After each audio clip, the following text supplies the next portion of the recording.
Widya Castrena Dharmasida. Menwa! Woi. Bergema kan langsung. Tahun 1928 ketika Sumpah Pemuda dikumandangkan, Yes. waktu itu serba terbatas. Mhm. Kita sekarang serba ada. Kalau Benar. mereka bisa mempunyai legacy Sumpah Pemuda, Mhm. pertanyaan kita pemuda saat ini, kita punya legacy apa? Atau sedang mempersiapkan legacy apa untuk bangsa Indonesia pada masa-masa yang akan datang? Ya kalau untuk merusak suatu bangsa ya rusak dulu anak mudanya gitu. Mhm, mhm. Karena Betul, dalam 20-30 tahun ke depan ya pasti anak mudanya nanti yang megang Meneruskan. pemerintahannya dan Betul. sebagainya gitu. Mhm. Jadi ya ini kalau bisa dibilang ancaman ya sangat mengancam gitu. Mhm. Tapi ya ini tanggung jawab kita bersama lah. Kami, putra dan putri Indonesia, menjunjung bahasa persatuan, bahasa Indonesia. Hore. Saya merinding, Pak. Merinding. Ya.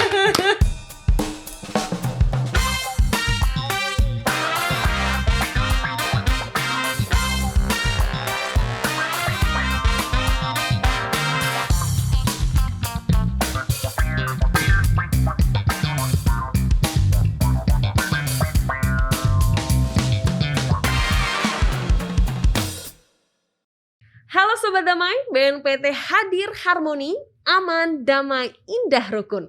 Senang sekali saya Anjana Demira hadir kembali menyapa kalian semua dalam podcast Cafe Toleransi. Kita berbicara soal kaum muda, generasi penerus. Ini adalah simbol semangat dari daya juang, lambang cinta, dan idealisme untuk memajukan bangsa. Nah, lunturnya nilai-nilai wawasan kebangsaan merupakan akibat dari pengaruh arus globalisasi serta melupakan pelopor sejarah anak muda dalam merebut sampai mengisi kemerdekaan. Sejak 94 tahun yang lalu, pemuda-pemudi Indonesia menyatakan janji satu tanah air, satu bangsa, dan satu bahasa demi menyatukan perjuangan bangsa Indonesia dengan lahirnya Sumpah Pemuda. Ini menjadi titik awal perjuangan para anak muda Indonesia. Lalu, seperti apa sih pemuda-pemudi Indonesia saat ini dalam menghadapi gempuran berbagai ideologi maupun kepentingan pihak-pihak yang ingin merusak keutuhan negara kesatuan Republik Indonesia? Well, kita akan jawab semuanya di episode Hari Peringatan Sumpah Pemuda kali ini bersama dengan alumni lulusan Universitas Nusa Cendana Kupang, Nusa Tenggara Timur yang dulunya aktif sebagai pengurus resimen mahasiswa. Sekarang pun menjadi Ketua Umum Korps Menwa Indonesia, Bapak Maijen TNI Purnawirawan Jan Peter Ate. Halo, selamat datang Pak. Selamat siang, Mbak. Dan kita Ya. juga kedatangan anggota pengurus Korps Menwa Indonesia, Mas Kris Alvin Aruf. Halo, selamat siang Mas Arif. Selamat siang. Terima kasih loh Pak dan Mas sudah hadir di sini. Saya yakin jadwalnya padat banget ya, tapi bisa meluangkan untuk ngobrol-ngobrol lebih lanjut. Well, sebelum kita ngobrol-ngobrol ya Pak, saya mau info dulu nih ke Sobat Damai yang sedang menyaksikan kalau setiap episodenya kita ini selalu menerapkan protokol kesehatan. Dengan ketat, kita sudah melakukan vaksin dan juga booster. Jadi boleh sebentar dilepas kali ya Pak maskernya, Thank biar you. kita lebih enak ngobrolnya. Setelah ngobrol tenang, kita akan langsung pakai lagi maskernya. Ya. Oke, sebelum kita bahas lebih lanjut nih Pak mengenai Sumpah Pemuda. Tadi kan saya sempat bilang mengenai anak muda. Kalau kita ngobrolin anak muda, jiwanya lagi bergelora, lagi semangat-semangatnya. Nah, saya penasaran nih, dulunya Pak Jan, mau dipanggil Pak Jan Peter atau Jan atau Peter? Semua bisa. Boleh. Oke. Kalau dulunya nih Pak Jan Peter dan Mas Kris juga nih pada saat muda mungkin mahasiswa tuh seperti apa sih, maksudnya bisa sampai sekarang terus membela NKRI ini? Ya, saya berasal dari kampus yang terus meniti karir sehingga kemudian menjadi Tentara Nasional Indonesia Angkatan Darat dan berbagai tugas ditempuh sampai pangkat terakhir Mayor Jenderal TNI. Selama jadi mahasiswa itu berbagai aktivitas saya ikuti, antara lain sebagai anggota resimen mahasiswa sampai menjadi pengurus resimen mahasiswa Nusa Cendana namanya waktu itu, sampai sekarang masih ada. Dan dari situlah saya mengenal apa itu Menwa, dan sampai sekarang saya pensiun jadi tentara, tetapi di Menwa tidak pensiun. Berarti kalau kiprahnya nih dari dulu masa kuliah udah aktif. Kalau Mas Kris juga gimana? Aktif dari dulu? Aktif. Jadi saya masuk kuliah itu tahun 2015. Oke. Pendidikan selesai tahun 2016 itu aktif sampai sekarang. Wah. Jadinya kebetulan emang baru lulus kan. Mhm. Jadi ya masih berlanjut lah sampai sekarang gitu. Jadi berarti antara Pak Jan Peter dan juga Mas Kris sampai sekarang di titik ini itu memang aktif gitu. Cuma kalau kita lihat pemuda-pemudi saat ini mungkin ada yang aktif, ada juga yang pasif. Nah, melihatnya seperti apa sih kalau Pak Jan Peter? Ya, pemuda itu tidak boleh ada yang pasif. Tidak ada pilihan lain bagi pemuda, hanya aktivitas yang selalu ada. Tahun 1928 ketika Sumpah Pemuda dikumandangkan, waktu itu serba terbatas. Kita sekarang serba ada. Kalau mereka bisa mempunyai legacy Sumpah Pemuda, pertanyaan kita pemuda saat ini, kita punya legacy apa?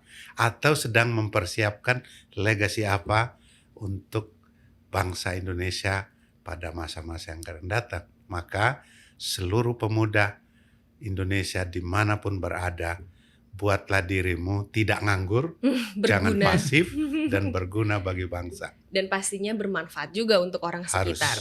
Nah, kalau menurut Mas Kris sendiri juga tadi kan udah sempat dibilang bahwa memang harus aktif segala macam, karena memang kalau kita mengingat zaman dulu aja aksesnya sulit tapi bisa mengikrarkan Sumpah Pemuda gitu.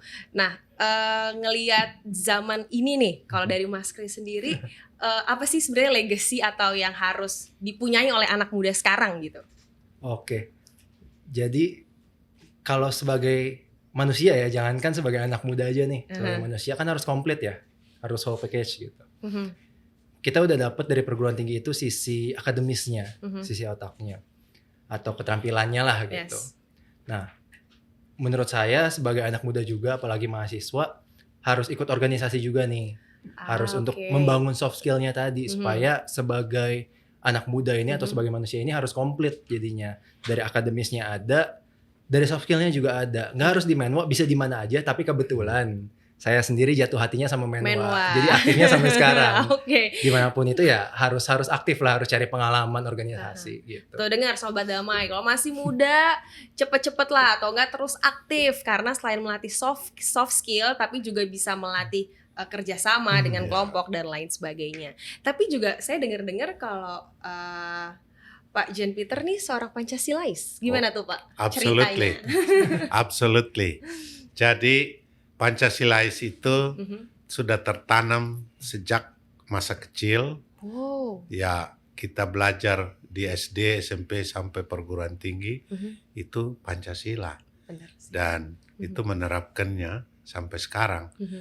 Pancasila itu adalah dasar negara kita, pemersatu seluruh suku bangsa yang sangat beragam dari Aceh sampai ujung Papua, dari Miangas sampai Rote di NTT. Tanpa Pancasila, Indonesia tidak akan jadi besar. Dengan Pancasila, kita akan kokoh bersatu. Betul, Pancasila juga kita selalu ikrarkan setiap upacara, bahkan dari kecil juga seperti itu gitu. Cuma memang banyak orang anak muda juga yang nggak tahu bagaimana cara menerapkannya, apa itu Pancasila, kita harus seperti apa gitu. Kalau menurut Mas Kris sendiri sebenarnya apa sih yang harus anak muda ini terapkan dari Pancasila ini, bagaimana cara menerapkannya gitu? Oke. Mungkin yang pertama, Pancasila ini tadi sebenarnya sekarang kayak wah gitu ya Pancasila. Ya. Sebenarnya Pancasila itu kan kayak bare minimum kalau bahasa sekarang ya. Kayak batas bawahnya lah gitu. Seorang warga negara Kesatuan Republik Indonesia itu ya minimumnya harus Pancasila. Harus gitu. Hafal. Minimal. Gimana cara menerapkan kalau hafal aja belum gitu. Bahkan kalau istilah kiasannya nih, Pancasila tuh harus ikut di nafas kita gitu. Jadi setiap nafas kita tuh harus punya Pancasila gitu. Jadi Pancasila itu sebenarnya bare minimum gitu, bukan suatu yang harus diwah-wahkan gitu. Bahkan seharusnya yang merasa kurang Pancasila atau kurang, katakan ya sekarang mungkin dibawanya lebih ke toleransi ya. itu harus ya sadar diri gitu, apa yang kurang dari saya, kenapa saya seperti ini gitu, kenapa seharusnya itu saya menerapkan Pancasila loh, tapi kok kenapa enggak ya, justru harus ada kesadaran sendiri gitu, jadi lebih ke self awareness-nya dibandingkan diingatkan kamu harus Pancasila dan sebagainya, kayak gitu sih. Harus introspeksi Betul. sendiri ya, dan harus mengalami pengalaman sendiri, karena kalau Betul. kebanyakan diingetin malah biasanya anak muda mental. Betul. Dan mungkin zaman sekarang ya, karena ya era informasi, teknologi dan sebagainya, saya ngeliat toleransi ini ya mungkin kita sadari juga mungkin mulai terkikis ya. Mulai terkikis. Salah satu sebabnya ya interaksi sosialnya itu mulai berkurang gitu. Mungkin dulu lebih banyak yang toleransi karena temennya dari mana-mana. Bener. Gitu. Jadi saya punya temen dari berbagai suku, ras, agama, sehingga saya lebih mengerti gitu. Saya mengenal mereka sehingga saya toleran terhadap mereka. Sedangkan sekarang banyak interaksi-interaksi yang lebih banyak di media sosial sehingga ya tidak ada lah kedekatan sosial tadi. Sekarang yang jauh dari dekat, yang dekat dari jadi betul, jauh betul, gitu ya, jadi kebalikan. Nah, tapi Pak, mau berbicara soal anak muda juga gitu ya. Kalau misalnya Sobat Damai perlu tahu nih bahwa Bapak Jan Pieter Ate ini sudah hampir 1 tahun menjabat sebagai Ketua Umum Korps Menwa. Betul kan Pak? Nah, saya tuh ingin tahu sih Pak, sebenarnya mungkin banyak di luar sana yang masih bertanya-tanya, kenapa sih Pak harus ada Korps Menwa? Korps Menwa Indonesia menyatukan semua unsur-unsur Menwa yang ada di perguruan tinggi yang kami sebut Menwa aktif, dan setelah tidak lagi di perguruan tinggi, ada di dunia nyata di berbagai sektor dan profesi, ada Menwa-Menwa senior seperti saya dan teman-temannya. Maka Korps Menwa Indonesia adalah wadah untuk bersatu, untuk berbagi pengetahuan, informasi, dan kontribusi pada bangsa. Kami yang senior akan selalu mengayomi adik-adik Menwa yang aktif yang ada di kampus supaya kampus itu menjadi kampus yang nyaman, yang NKRI, yang Pancasilais, dan membangun kader-kader yang punya masa depan dengan atribut Pancasila dan NKRI. Kampus sekarang itu adalah kampus yang ada di abad 21, itu adalah milik bangsa Indonesia. Tidak ada kampus yang menutup diri hanya untuk suku A, suku B. Kampus itu selalu kampus yang terbuka. Maka resimen mahasiswa yang ada di sana harus mewarnai bagi mahasiswa-mahasiswa lain dan menjadi pelopor persatuan minimal di kampusnya dulu. Yes, berarti Korps Menwa memang kontribusinya untuk ketahanan dan juga pertahanan NKRI. Beberapa waktu yang lalu misalnya dengan pimpinan IPDN di Jatinangor, itu kami mengadakan kegiatan bersama pada seluruh mahasiswa IPDN dari Korps Menwa Indonesia. Itu salah satu contoh, belum lagi beberapa kampus yang lain, ada yang IAIN di Jambi, Bengkulu dan sebagainya, serta Universitas Trilogi di Jakarta, lalu Politeknik Negeri di Manado, Sulawesi Utara, dan banyak lagi termasuk yang di Bali dan sebagainya, sejumlah kampus Indonesia ya Pak, nah, pokoknya. itu bagaimana Korps Menwa Indonesia itu terjun langsung untuk berkolaborasi dengan unsur-unsur di perguruan tinggi. Kegiatan yang tidak kalah pentingnya antara Rektor ITB dengan kami Korps Menwa Indonesia menghadirkan Bapak Kepala Staf Angkatan Darat untuk memberi kuliah umum bagaimana pemuda Indonesia itu adalah pewaris bangsa Indonesia. Generasi penerus bangsa. Generasi penerus. Makanya Korps Menwa akan selalu membimbing pemuda-pemudinya. Tepat. Nah, kalau saya ngelihat Mas Kris ini kan apa ya, sudah memiliki karakter yang kuat sepertinya, betul Pak? Oh, ini salah satu kader yang kami andalkan. Nah, gimana sih Mas Kris? Saya penasaran dari mulai seleksi sampai akhirnya terbentuk nih sosok Mas Kris yang sekarang. Karena kalau kita ngomongin anak muda sekarang, apalagi tadi media sosial dan lain sebagainya, mungkin nggak banyak gitu yang punya karakter seperti Mas Kris. Seperti apa sih dari mulai seleksi, boleh diceritain nggak? Oke, mungkin malah banyak ya yang kayak saya gitu. Mungkin yang muncul ke permukaannya aja nih. Tidak terlihat. Iya, pasti banyak lah, saya yakin anak muda sekarang pasti ya sudah banyak terbangun kepeduliannya. Pasti banyak juga di kampus-kampus, pasti ada lah tiap kampus. Untuk Menwa sendiri nih, untuk Menwa sendiri. Jadi awalnya itu pasti rekrutmen dulu. Nah rekrutmen ini panjang lah prosesnya dari segi administrasi, jasmaninya juga, ada psikotesnya juga, ada wawancara untuk validasi semuanya. Intinya kita harus sehat dari segala aspek gitu. Dari jasmaninya, dari rohaninya, dari mentalnya itu harus sehat semuanya. Setelah itu kami ikut pendidikan dasar, kemenwaan. Waktu zaman saya itu sekitar 17 hari.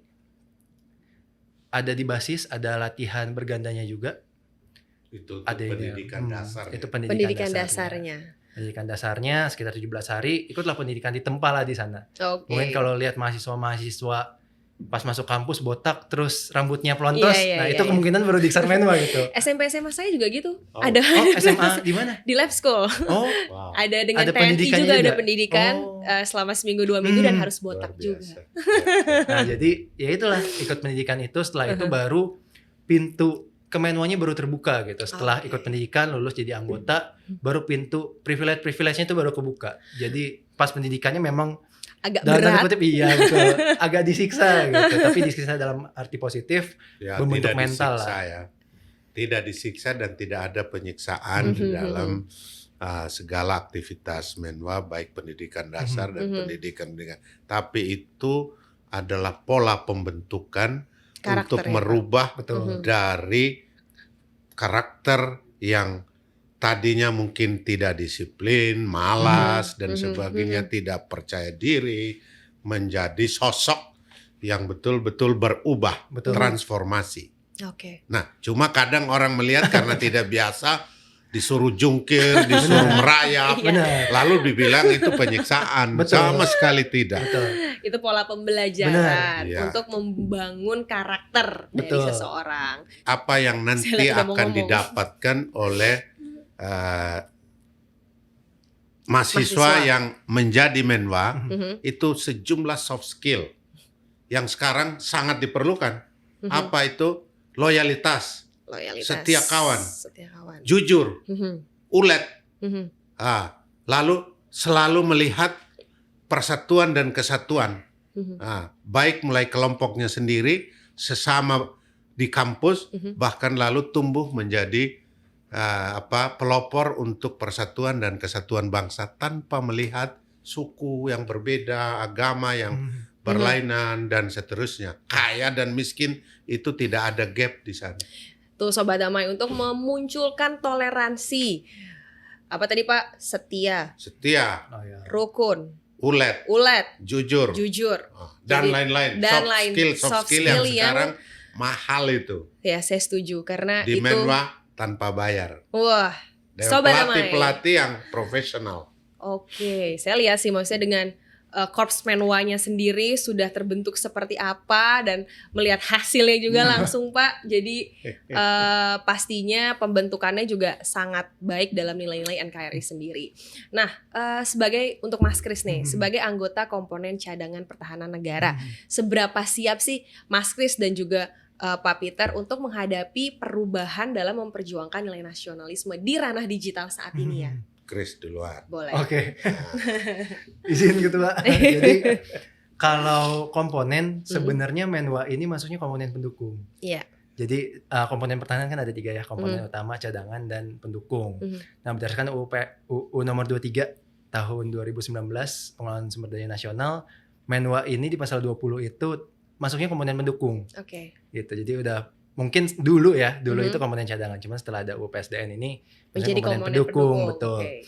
Kalau ditanya kesiapan, harus siap ya. Jadi mungkin pertanyaannya gimana cara menyiapkan dirinya gitu. Saya sendiri melihat sebenarnya nasionalis ini kan sikap ya. Nasionalis ini sikap, bela negara ini sikap. Teknologi itu cuma medianya aja. Jadi mau kita tatap muka atau mau secara teknologi atau perang dan sebagainya, itu medianya aja lah. Yang harus dibangunnya ini ya sikapnya tadi gitu, nasionalis dan bela negaranya. Gimana kita punya kepekaan terhadap isu-isu di negara secara nasional, terus kita dididik secara akademis, keprofesian untuk menyelesaikan masalah-masalah isu tersebut gitu. Jadi ya intinya gimana cara kita menyiapkan pribadi agar lebih matang lah gitu dari segala aspek, dari pengetahuannya, mungkin tadi dari soft skillnya juga, keterampilan hard skillnya juga. Jadi perkayalah diri sebanyak-banyaknya gitu, sehingga saat kita dibutuhkan dalam aspek apapun kita siap. Gitu. Oke. Nah, Korps Menwa ini kan juga pemuda-pemudi sasarannya. Maksudnya salah satu sasarannya pemuda-pemudi terhadap kecintaannya terhadap KRI juga. Nah, dalam mendeteksi nih Pak, saya penasaran nih, adanya mungkin ancaman yang menyasar NKRI kita secara verbal ataupun non-verbal itu kalau dari kacamata awam nih seperti saya itu kan banyak menyasar pemuda-pemudi juga ya. Nah, tanggapannya seperti apa? Gini, sekarang ini kalau kita lihat berbagai hasil survei, itu generasi muda menjadi sasaran utama untuk ajaran-ajaran yang bertentangan dengan Pancasila. Nah, di antaranya gerakan-gerakan radikalisme bahkan yang menuju terorisme. Seperti yang dituangkan di dalam Perpres nomor 7 tahun 2021 tentang RAN PE, penanggulangan ekstremisme yang mengarah kepada tindakan terorisme. Nah, beberapa waktu yang lalu BNPT mengeluarkan data ada 33 juta rakyat Indonesia yang terpapar radikalisme. Jadi dalam rangka deteksi ini sangat penting. Menwa itu ada di kampus-kampus itu yang aktif. Maka dia bisa jadi mata telinga bangsa, pemerintah untuk mendeteksi tanpa berpretensi memata-matain, tidak.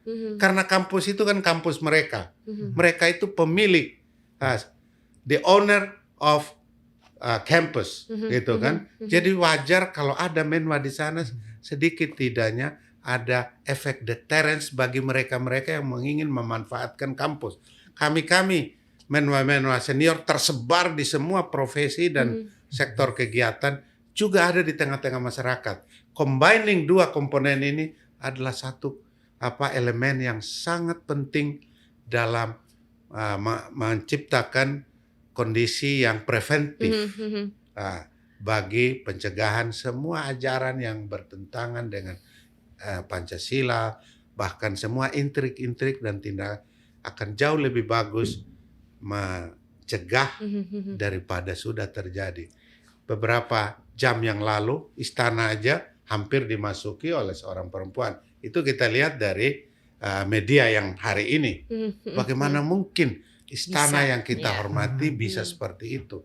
Nah, Menwa punya keterampilan, skill dan pengetahuan. Dan self of belonging to the nation jangan diragukan. Gabungan dari itu akan menjadi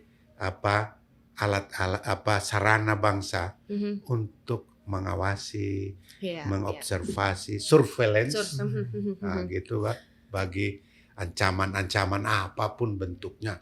Iya betul, karena kalau kita melihat radikalisme pasti sekarang meningkat dan targetnya memang generasi penerus. Apalagi saya pun dulu juga kuliahnya di Jawa Barat, sangat mudah mengumpulkan mahasiswa-mahasiswa berkumpul di suatu tempat, terus mereka dengerin, ikutin aja gitu.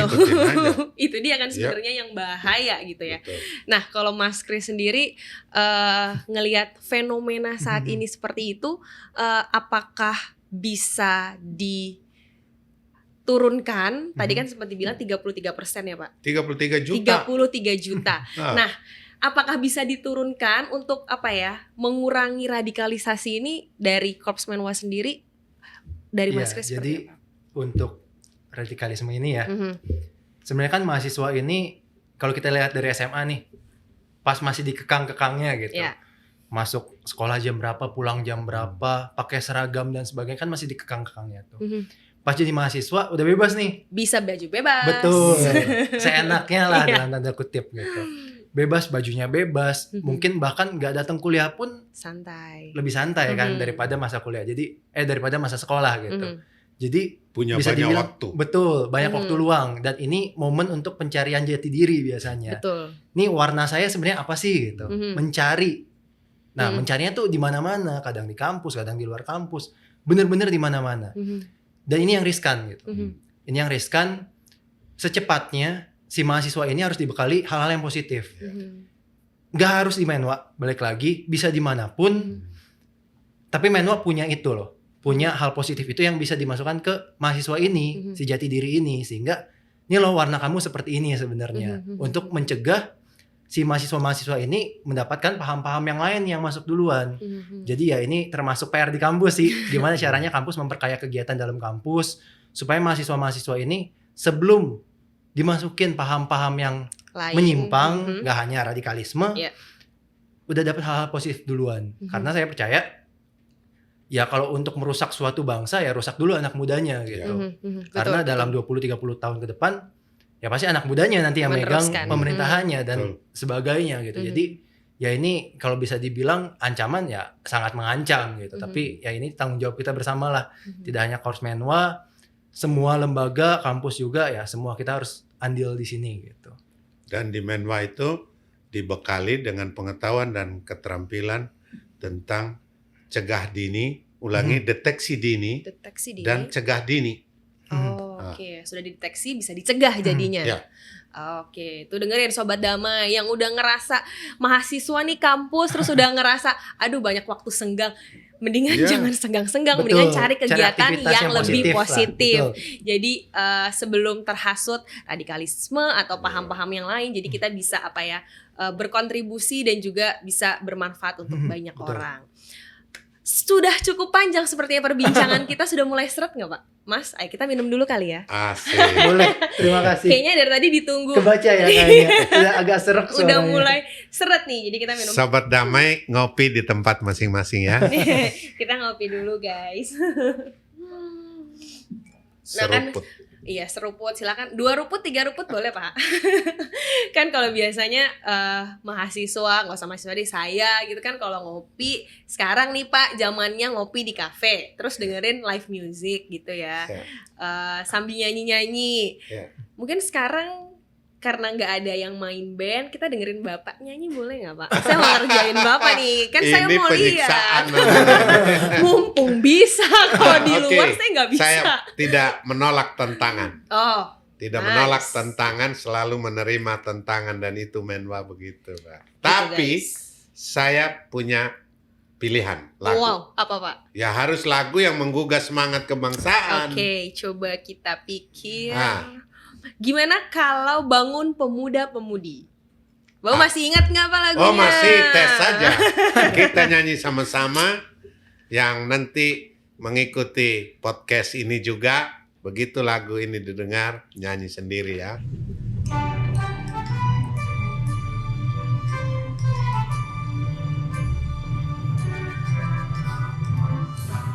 Pemuda-pemudi Indonesia, tangan bajumu sing-singkan untuk negara.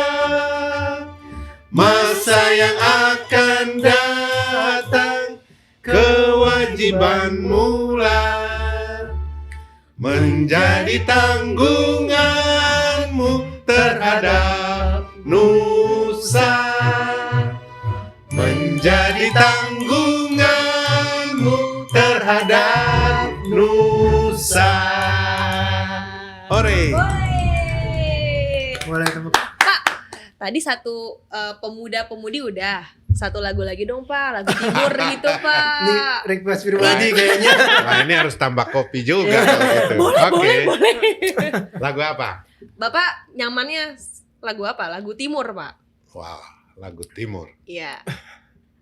Lagu perjuangan lagi dah. Boleh kalau gitu. Biar Apa? semua ikut nyanyi nanti yang di rumah biar juga. semua ikut nyanyi. Karena kalau lagu timur yang lain tidak tahu nanti kan. Tapi kita terpukau dengar Bapak kalau lagu timur. Nanti ada acara lain. Nah, Nanti ada sesi Sesi selanjutnya. selanjutnya. Oke. Yel deh boleh.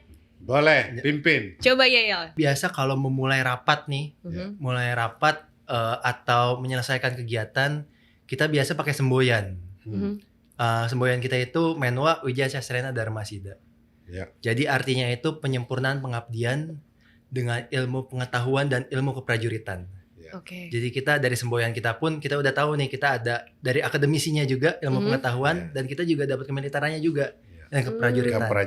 Jadi pas kita sebutkan Wijaya Castrena Dharmasida, kita ambil sikap duduk siap, terus teriakan Menwa. Ayo. Oke? Ayo. Wijaya Castrena Dharmasida. Menwa! Woi. Bergema kan langsung. seru Kapan banget. lagi di studio kita bisa teriak-teriakan soalnya. Wah, seru banget. Makasih loh Pak, tadi udah sempat nyanyi. Sama-sama. Makasih juga Mas Kris, meskipun tadi nyanyi yang kedua agak dipending, tapi nanti keluar saya tagih lagi loh Pak. Berarti harus dipanggil lagi ke Berarti sini. harus dipanggil lagi. Nah, Pak, kita lanjut ya ngobrol-ngobrolnya ya Mas ya. Pasti Pak Jan Peter maupun Mas Kris juga pernah mendengar Indonesia Emas 2045. Ya. Itu berarti kalau kita lihat 23 tahun dari sekarang. Ya. Nah, bagaimana cara biar Indonesia bisa benar-benar mencapai Indonesia Emas 2045? Apa yang harus dirubah? Apa yang harus dibenahi? Ya, pertama Indonesia Emas 2045 ini adalah sasaran yang harus dicapai oleh seluruh bangsa Indonesia, tua, muda, besar, kecil, laki-laki, perempuan. Jadi tidak ada sasaran lain. 2045 itu adalah milestone yang dimulai hari ini. Dan seterusnya tanpa henti. Ketika kita bisa sama-sama memahami itu, maka masing-masing itu membangun dirinya dengan cara-cara dan semua kesempatan yang ada, jangan disia-siakan supaya kelak ketika sampai pada Indonesia Emas itu, dirimu itu juga ada di sana. Jangan sampai orang lain ada di sana, kita yang lain tidak sampai di sana. Ibarat lari maraton sampai finish. Finish itulah yang disebut Indonesia Emas 2045. Maka siapapun yang punya anak, itu saya bicara orang tua, dan anak-anak 2045 itu yang usia 17 tahun sekarang, tambah 23 tahun jadi 40 tahun. 40 tahun itu bisa jadi presiden. Tidak ada yang bisa menebak dan mengatakan, tidak mungkin. Yeah. Pak Jokowi dulu juga tidak mengira dan tidak ada mengira dia jadi presiden. Berapa umurnya waktu itu kita bisa cari. Nah, artinya hari ini adalah atau menentukan untuk Indonesia Emas 2045. Maka bangun dirimu, jangan menjadi diri orang lain, jangan ikut-ikutan, apalagi kalau yang mengajak itu atau mengarahkan itu ke jurang. Nah, yang celaka, yang rugi adalah diri sendiri. Indonesia ini adalah milikmu. Kalau orang tua itu milik anak-anakmu, seperti saya sekarang umur 64 tahun, itu tahun 2045 tambah 17 tahun adalah berapa? 81 tahun. Hitung dulu iya Pak. 81 tahun. Maka Indonesia 2045 adalah era anak-anak saya dan cucu-cucu saya. Benar. Maka saya berkepentingan langsung pada Indonesia Emas 2045. Lakukan hari ini dan jangan pernah berhenti.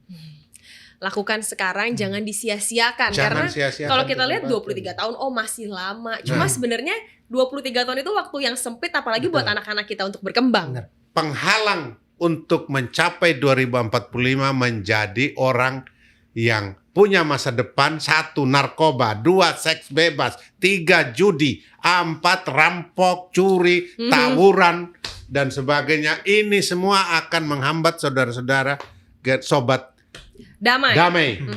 Hindari itu. Hindari, bahkan namanya harus dihilangkan kalau bisa ya Pak. Fokus pada pengetahuan yang sesuai jenjang pendidikan formal dan pendidikan-pendidikan informal dan non-formal, vokasi dan sebagainya, supaya punya skill-skill tambahan yang nanti sobat damai perlukan untuk mencapai cita-citamu. Amin.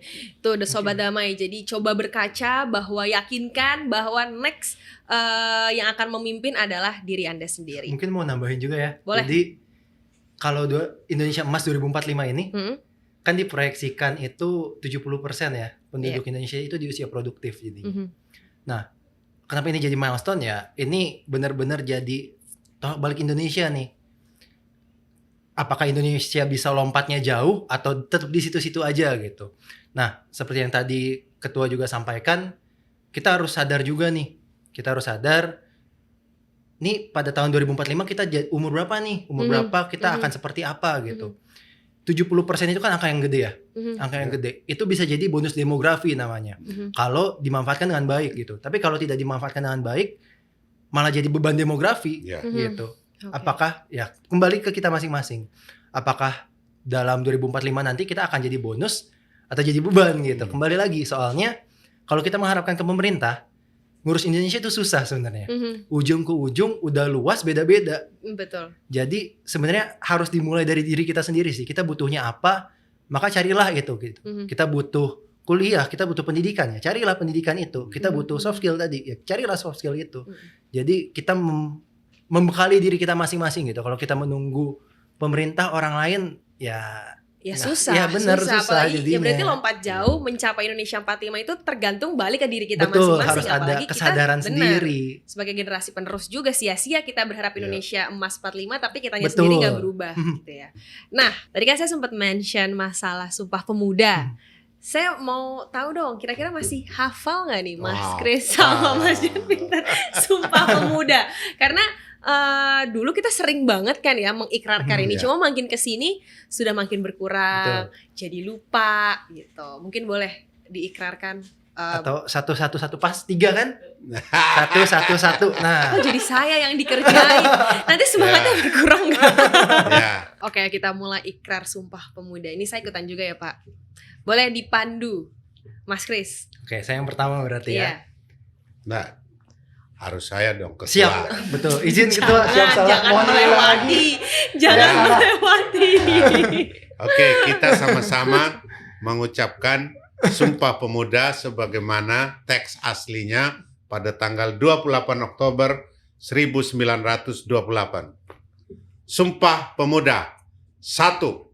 Kami putra dan putri Indonesia mengaku bertumpah darah yang satu, tanah Indonesia. Kami putra dan putri Indonesia mengaku berbangsa yang satu, bangsa Indonesia. Kami putra dan putri Indonesia menjunjung bahasa persatuan, bahasa Indonesia. Hore. Saya merinding Pak. Merinding. Ya. Tadi saya dengar Bapak sama Mas Chris sangat, saya langsung merinding. Nah, Pak, pasti kan banyak sekali ya langkah yang dilakukan oleh Menwa sendiri, dari Korps Menwa sendiri untuk mewaspadai, tadi udah sempat kita mention, radikalisme yang bertentangan juga dengan Pancasila. Salah satunya juga pasti siap mendukung BNPT dalam melakukan aksi nyata melawan ekstremisme. Boleh diceritain gak sih Pak, waktu itu sempat kan bertemu dengan Kepala BNPT langsung. Pada bulan Juni 2021. Pak Boy Rafli Amar. Boleh di-spill sedikit gak Pak itu perbincangannya bagaimana? Jadi pada Kortesikol Korpmenwa Indonesia dengan Kepala BNPT Bapak Komjen Boy Rafli Amar itu sama-sama membicarakan bagaimana antara BNPT dan Korpmenwa Indonesia bisa bersinergi untuk melakukan langkah-langkah nyata dalam mendukung core bisnis, fungsi dan tugas BNPT di mana Menwa berada dan bertugas serta kontribusi nyata apa yang Korpmenwa Indonesia bisa lakukan. Nah, dari pertemuan itu sepakat kedua pihak untuk membangun kerjasama sejak pertemuan itu dan waktu-waktu mendatang. Sebulan kemudian, Korpmenwa Indonesia menyelenggarakan sebuah webinar yang menghadirkan sedianya Bapak Kepala BNPT, tapi karena tugas waktu itu keluar Jawa, sehingga beliau menugaskan salah satu direktur yaitu Pak Andika menjadi pembicara yang menjelaskan tentang bagaimana fungsi dan tugas serta program-program BNPT.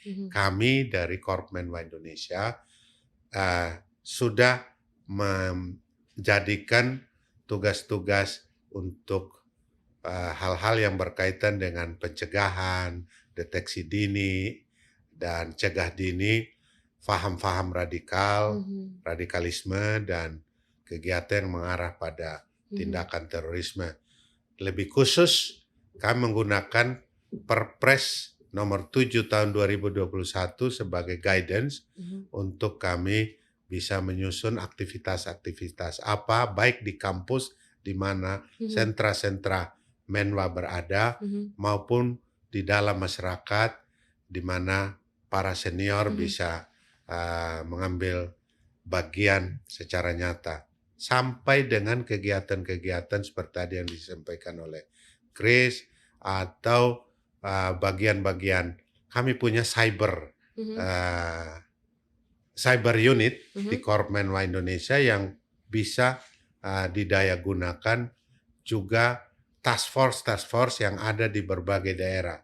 Dari situ dan kami sudah komit kami akan terus bekerja dan juga berkolaborasi dengan BNPT. Aksi nyata, deteksi dini, cegah dini ya Pak. Jadi langsung masuk ke lapisan masyarakatnya. Nah, Mas Chris sendiri nih sebagai di Korps Menwa dan juga generasi muda, apalagi tadi juga Pak Jan Peter sempat memberitahu bahwa ada yang di bagian digitalisasinya sendiri ya, untuk mengantisipasi lewat digital itu sendiri.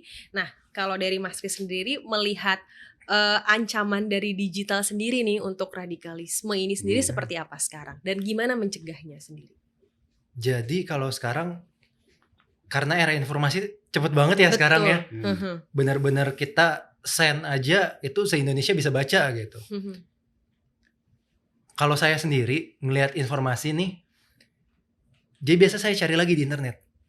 Jadi informasi-informasi yang kemungkinan aneh nih informasinya nih. Atau ya ada tadi awareness-nya juga. Ini kayaknya aneh deh informasinya. Saya cari di internet. Nah, di Kominfo itu ada namanya buat list hoax. Jadi pas dicari, dia masuk tuh apa aja yang jadi hoax. Nah, di situ biasanya kalau di grup nih ada yang share nih. Itu dia. Betul, harus dicegah langsung. Itu hal simpel sebenarnya, tapi bermanfaat. Dampaknya itu besar banget. Jadi misalnya ada share nih berita-berita. Biasanya forward ya. Forward many times gitu. Nah, kita copy judulnya, kita cari ke internet. Nanti kalau memang itu hoax, ada linknya. Nah, kita copy balik ke grup. Itu hal paling simpel yang biasa saya sering lakuin. Gitu. Saya sampaikan izin mungkin dari senior menyampaikan atau teman. Saya sampaikan ini sudah termasuk hoax ada di Kominfo gitu. Tolong disebarkan lagi bahwa ini hoax. Hentikan penyebarannya. Kalau sudah tersebar, tolong sampaikan ini hoax gitu biar tidak berlanjut lagi. Itu hal simple, nggak sampai semenit dilakukan, tapi itu dampaknya luas banget. Cuma yang riset untuk cari hoax itu orang-orang suka malas. Betul. Padahal gampang. Padahal tinggal cari aja di website. Betul. Karena itu pun juga terjadi di grup-grup WhatsApp, bahkan dari lingkungan keluarga sendiri yang kadang juga saya kayak, ayo dong, WA keluarga yang bahaya biasanya. Karena percaya kan yang ngomong udah orang tua sendiri atau kakak sendiri, wah bener gitu kan. Ternyata itu hoax. Jadi mungkin kita lebih lebih pintar untuk menggunakan, lebih bijak untuk menggunakan media sosial, mau itu grup WhatsApp ataupun dan lain sebagainya. Sedikit lagi deh Pak, kita bahas tentang kasus terorisme nih ya. Bapak ini kan dikenal sebagai sosok pemikir dan ahli dalam strategi dan pertahanan. Terlihat dari karismanya Pak. Seperti apa sih Bapak menyikapi kasus terorisme saat ini? Jadi kasus terorisme ini makin kesini ternyata kita sadari masih tetap ada di berbagai komponen bangsa.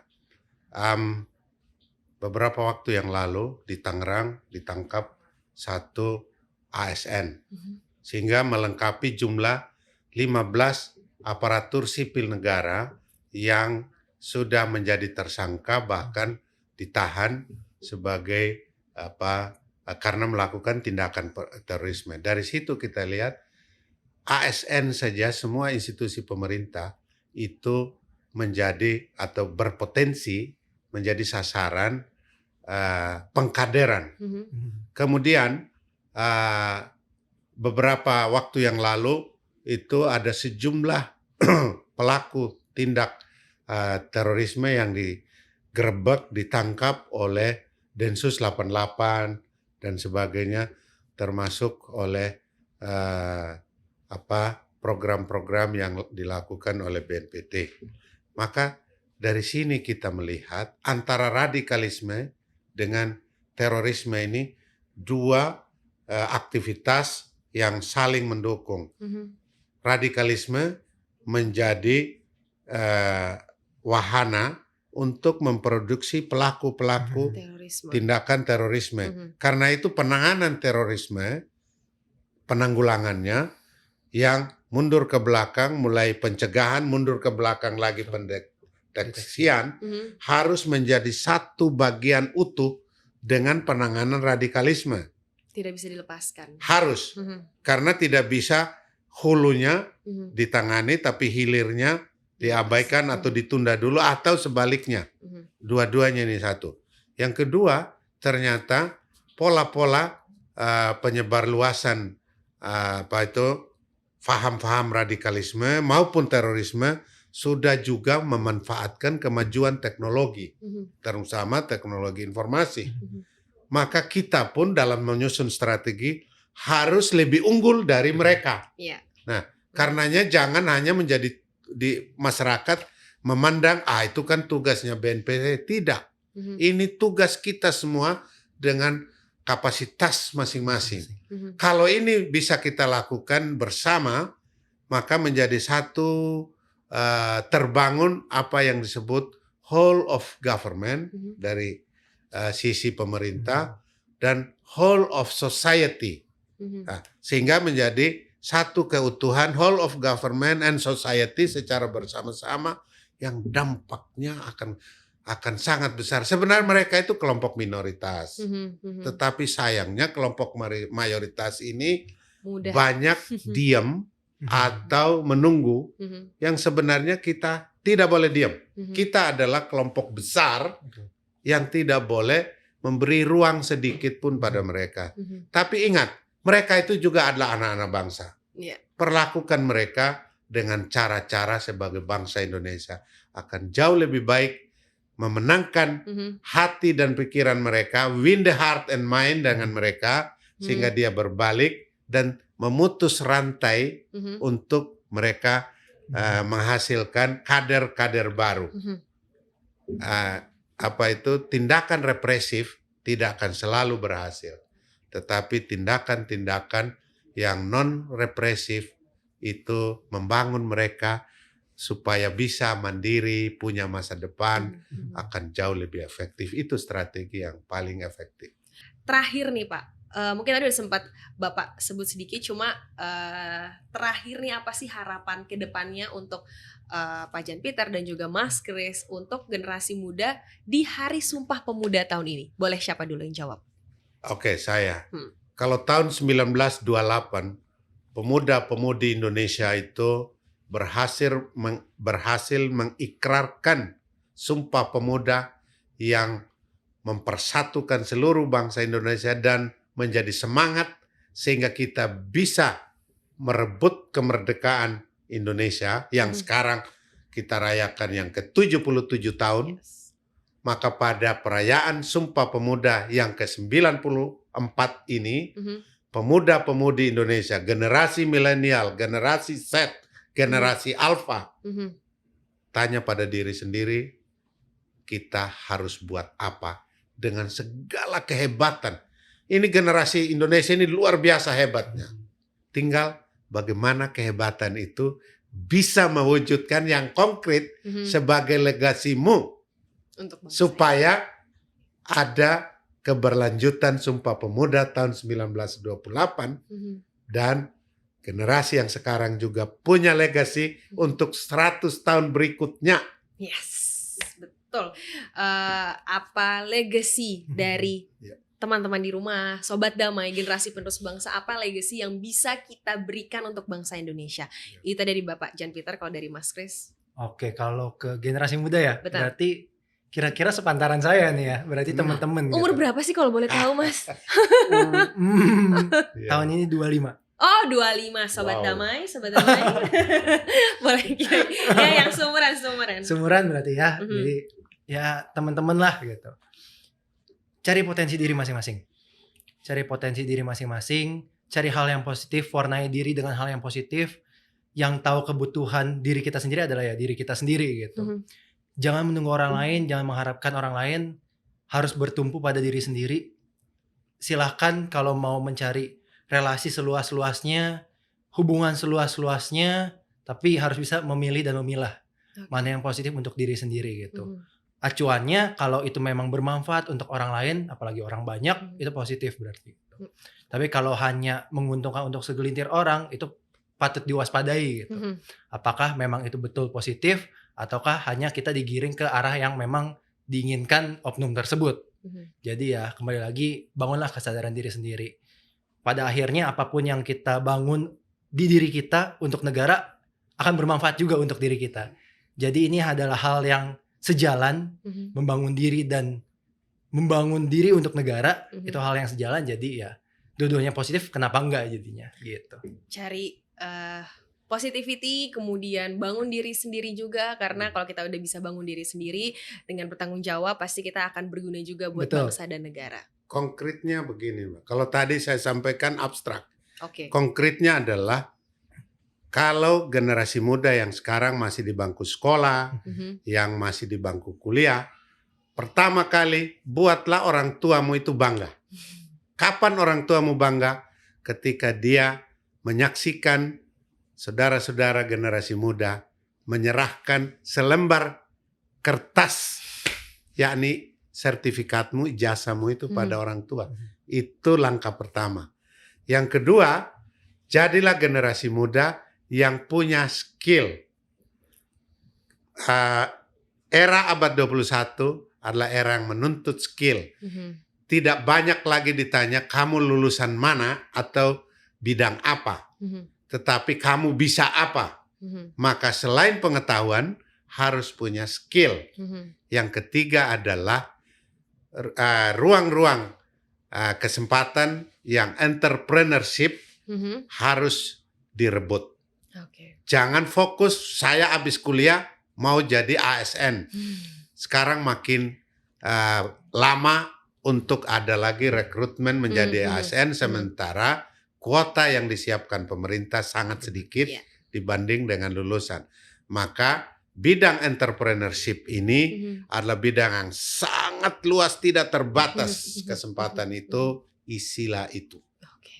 Jadi kalau saya rangkum sedikit, simpelnya ada 3. Yang pertama, buatlah bangga orang tua. Hal simpel dengan berarti lulus sekolah, bisa membanggakan. Kemudian yang kedua, perbanyak soft skill. Bukan hanya soft, tapi skill. Skill untuk berada di kehidupan, skill untuk bisa apa. Dan yang terakhir tadi, yang ketiga adalah buatlah lapangan kerja berarti ya Pak? Entrepreneurship. Ciptakan lapangan kerja, walaupun baru 1 orang yang pekerjakan, lama-lama jadi 2 orang, 7 orang dan sebagainya. Jadi bisa bermanfaat juga ya Sobat Damai untuk orang sekitar kita. Baiklah, sudah tidak terasa perbincangan kita sangat banyak. Terima kasih banyak loh Pak Jan Peter dan juga Mas Kris sudah datang di sini di Cafe Toleransi. Terima kasih juga. Sama-sama. Kami pesan dari Korpmenwa Indonesia.